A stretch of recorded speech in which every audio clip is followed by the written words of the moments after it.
Hello, my name is Bill Wongett of Rohde & Schwartz, and I'm here to give a brief demo on our new receiver, the ESW.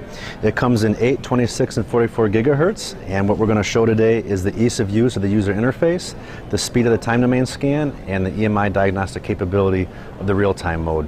So right off the bat, we can see from a user interface perspective, there's a touch screen where you can go into the different controls. We'll go to the input and the pre-selector. And what you can see is from a touch screen, we can choose the input, the coupling, the attenuation, the preamplifiers, the preamplifier in the pre-selector. And what's unique to the ESW is it's got these ISM notch filters, and then also a 2 megahertz cutoff filter if you need more attenuation in the conducted band. So it's highly configurable and very easy from a touchscreen perspective. So now I'll run through in receiver mode.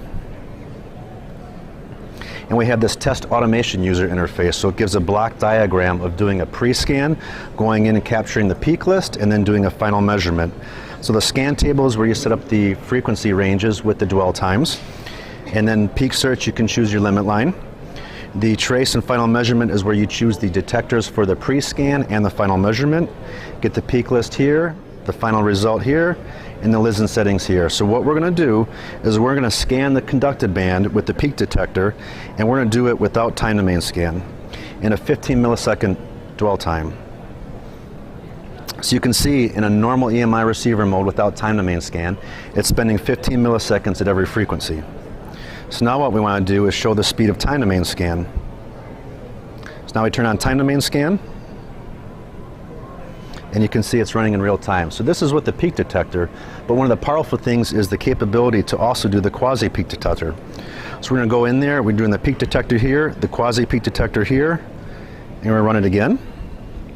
So now we have a peak detector and a quasi-peak detector simultaneously in the entire conducted band. So now we'll stop that and also show just a simple drag and drop to the windows for a configurable of what you want to look at. We're going to run it again. So now we're seeing a peak detector and quasi-peak detector in the entire conducted range simultaneously, and from the spectrogram you can see the response of the two. So that's the value of time domain scan in the conducted band. Now we'll go to the real-time spectrum mode.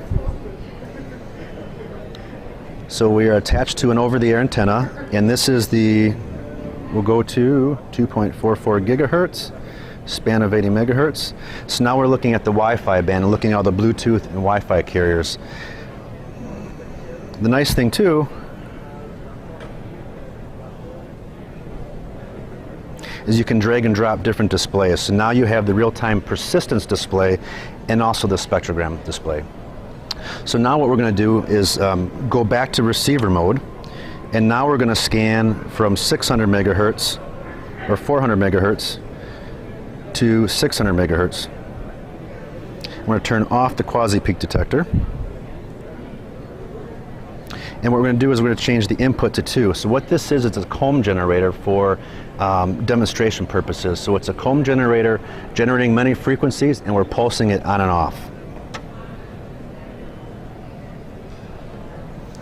So now if we continue to run it, we see that we are getting different results different times. And that should be a heads up right away that something's wrong. So part of the power of this real-time diagnostics is we can go back here. We can turn on the input to 2, and now we're on here. And now you can see that there's this pulsing on and off. And what this allows you to do is measure the pulse repetition rate. So you can go with markers.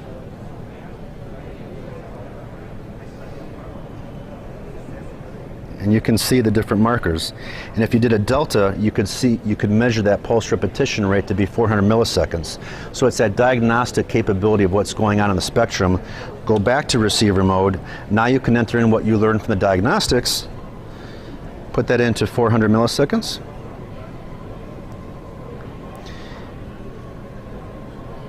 And now you're going to get a continuous spectrum of something that you have confidence in. So the ESW, it's very easy user interface, configurable pre-selection, receiver with time domain scan that can fit the entire conducted band in one range and one FFT analysis bandwidth, and then real-time diagnostics for troubleshooting and make sure your results are accurate.